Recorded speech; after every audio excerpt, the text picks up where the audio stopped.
सोचा था घर में 2 बहुएं आएंगी तो सुकून हो जाएगा। तुम जिम्मेदार हो जाओ, ये मेरी जिंदगी का ख्वाब है जो कभी पूरा नहीं होगा। यहाँ तो ये दोनों बहनें एक दूसरे को काट खाने को दौड़ रही हैं। अम्मी का ख्याल रखना सिर्फ मेरा काम नहीं है। असद ने मेरे पास बैठने को क्या कह दिया? तुम यहाँ बारियां लगाने चली गए। बेहतर होगा तुम कल से ऑफिस ज्वाइन कर, वरना मुझे कोई 7 कदम उठाना पड़ेगा।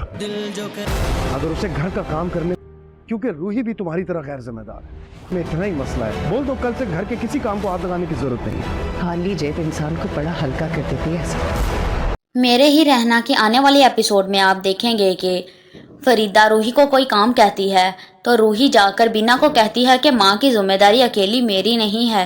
तभी जनेद को आता देखकर फरीदा रूही को कहती है तुम्हें एक काम क्या कह दिया, तुम तो यहाँ बारियां लगाने आ गई हो।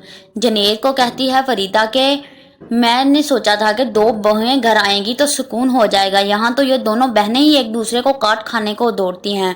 फरीदा अब अपने बेटों को बदगुमान करने की कोशिश कर रही हैं। फिर आप देखेंगे कि जुनेद असद को बोलेगा तुम जिम्मेदार हो जाओ, ये मेरा ख्वाब ही रह जाएगा जो कभी पूरा नहीं होगा। बिल्कुल ऐसे ही जैसे माँ का ख्वाब था कि बहुएं आने के बाद घर का माहौल सुकून में आ जाएगा, पर माँ का यह ख्वाब ही रह गया। जुनेद कहता है कि इस घर का सुकून बर्बाद हो गया है, जानते हो क्यों? क्योंकि रूही भी तुम्हारी तरह गैर जिम्मेदार है, बात बात पर इशू क्रिएट कर रही है। अगर तुमने ऑफिस ज्वाइन ना किया तो ये ना हो कि मुझे कोई सख्त कदम उठाना पड़े।